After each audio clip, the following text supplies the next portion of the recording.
Welcome to food tag. സാധാരണ ഉപ്മാവുകളിൽ നിന്നും കുറച്ച് വ്യത്യാസമായിട്ടുള്ള ഒരു ഉപ്മാവുമായിട്ടാണ് ഇന്ന് വന്നിരിക്കുന്നത്. ഇത് പുട്ടുപൊടി കൊണ്ട് ഉണ്ടാക്കാൻ പറ്റുന്ന നല്ല സൂപ്പർ ടേസ്റ്റി ആയിട്ടുള്ളൊരു ഉപ്മാവാണ്. അപ്പോൾ വീഡിയോയിലേക്ക് പോകുന്നതിന് മുമ്പായിട്ട് നമ്മുടെ ചാനൽ ആരെങ്കിലും സബ്സ്ക്രൈബ് ചെയ്യാതെ കാണുന്നുണ്ടെങ്കിൽ പ്ലീസ് ഒന്ന് സബ്സ്ക്രൈബ് ചെയ്ത് ബെല്ലൈക്കൺ ഒന്ന് എനേബിൾ ചെയ്ത് ഓൾ കൊടുക്കണം. ഈ ഉപ്മാവ് ഉണ്ടാക്കാനായിട്ട് നമുക്ക് വേണ്ടത് പുട്ടുപൊടിയാണ്. ഞാനിവിടെ 1 കപ്പ് പുട്ടുപൊടി എടുത്തിട്ടുണ്ട്.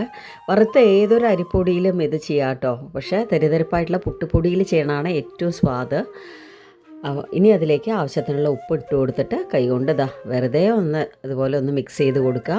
അതിന് ശേഷം കുറച്ചായിട്ട് വെള്ളം തെളിക്കുക. വെള്ളം തെളിച്ച് നമ്മൾ പുട്ടിനൊക്കെ കുഴക്കില്ലേ, അതേപോലെ തന്നെയാണ് ചെയ്തെടുക്കേണ്ടത്. ഇനിയിപ്പോൾ നിങ്ങളുടെ കയ്യിൽ ബാക്കി വന്ന പുട്ട് ഇരിപ്പുണ്ടെങ്കിൽ അതുകൊണ്ട് ഈ ഉപ്മാ ഉണ്ടാക്കാം കേട്ടോ. ഈ ഒരു സ്റ്റെപ്പ് അവോയ്ഡ് ചെയ്തിട്ട് ബാക്കി കാര്യങ്ങൾ അതേപോലെ ഫോളോ ചെയ്താൽ മതി. സാധാരണ നമ്മൾ പുട്ടിന് കുഴക്കണതിനെക്കാട്ടിലും കുറച്ചധികം വെള്ളം ഇതിലേക്ക് തെളിച്ച് കൊടുത്തോളൂ കേട്ടോ. എന്നാലാണ് അത് കറക്റ്റായിട്ട് നമുക്ക് നല്ല ഡ്രൈ ആവാതെ നല്ല സോഫ്റ്റായിട്ട് കിട്ടുക ഉപ്മാവ്. അടുത്തത് നമുക്ക് ഉപ്മാവിന് വേണ്ട കാര്യങ്ങളൊക്കെ റെഡിയാക്കണ വരെ ഇതൊന്ന് അടച്ച് വയ്ക്കുക. അതിന് ശേഷം ഞാൻ പാൻ വെച്ചിട്ടുണ്ട്. അതിലേക്ക് 1 ടേബിൾ സ്പൂൺ വെളിച്ചെണ്ണ ചേർത്ത് കൊടുക്കുകയാണ്. പിന്നെ 1 ടേബിൾ സ്പൂൺ നെയ്യും. അപ്പോൾ ഇത് ചൂടായി കഴിഞ്ഞാൽ 1 ടീസ്പൂൺ കടുക്, 1 ടീസ്പൂൺ കടലപ്പരിപ്പ്, 1 ടീസ്പൂൺ ഉഴുന്നപ്പരിപ്പ്, ഇതെല്ലാം കൂടെ നന്നായിട്ട് സോട്ട് ചെയ്തെടുക്കണം. നമ്മുടെ ഈ ഒരു പുതിയ ചാനൽ 1 മാസം തികയണേ ഉള്ളൂ. എല്ലാവർക്കും ഞാനിടുന്ന വീഡിയോസൊക്കെ ഇഷ്ടമാവുന്നുണ്ടോ? എല്ലാം കമൻറ്റ് ചെയ്യണം കേട്ടോ. ഇനി ഇതിലേക്ക് 1 സവാള പൊടിയായി അരിഞ്ഞ് ചേർത്ത് കൊടുക്കുക.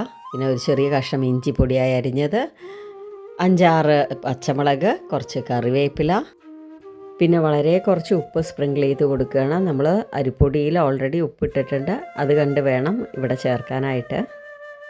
ഈ ഒരു സമയത്ത് നിങ്ങൾക്ക് വേണമെങ്കിൽ മിക്സഡ് വെജിറ്റബിൾസ് ചേർക്കാം. ക്യാരറ്റ്, ബീൻസ്, പട്ടാണി, ഇതൊക്കെ ചേർക്കാം കേട്ടോ. നല്ല ടേസ്റ്റ് ആയിരിക്കും.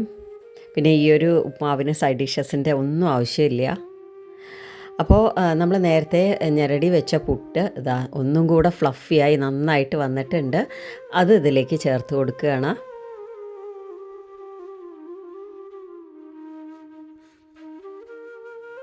ഇനി ഇതിലേക്ക് 1/2 കപ്പ് തേങ്ങ കൂടെ ചേർക്കുകയാണ്. അതിന് ശേഷം എല്ലാം കൂടെ നന്നായിട്ട് യോജിപ്പിച്ചെടുക്കണം.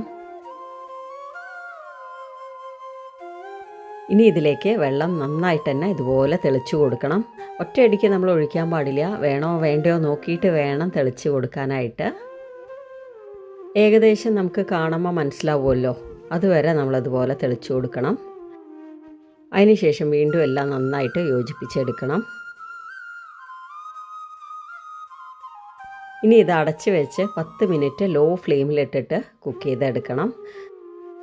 പുട്ടിന് ആവി കയറ്റിയിട്ടല്ലേ എടുക്കാറ്, അതുപോലെ തന്നെയാണ് ഇത് നമ്മളിങ്ങനെ അടച്ച് വെച്ച് ലോ ഫ്ലെയിമിലിട്ടിട്ട് വേണം കുക്ക് ചെയ്തെടുക്കാനായിട്ട്. അല്ലെങ്കിൽ എന്താവുമെന്ന് വെച്ച് കഴിഞ്ഞാൽ അരിപ്പൊടിയുടെ ആ പച്ച ചൊവ നമുക്ക് കഴിക്കണ സമയത്ത് ഉണ്ടാവും.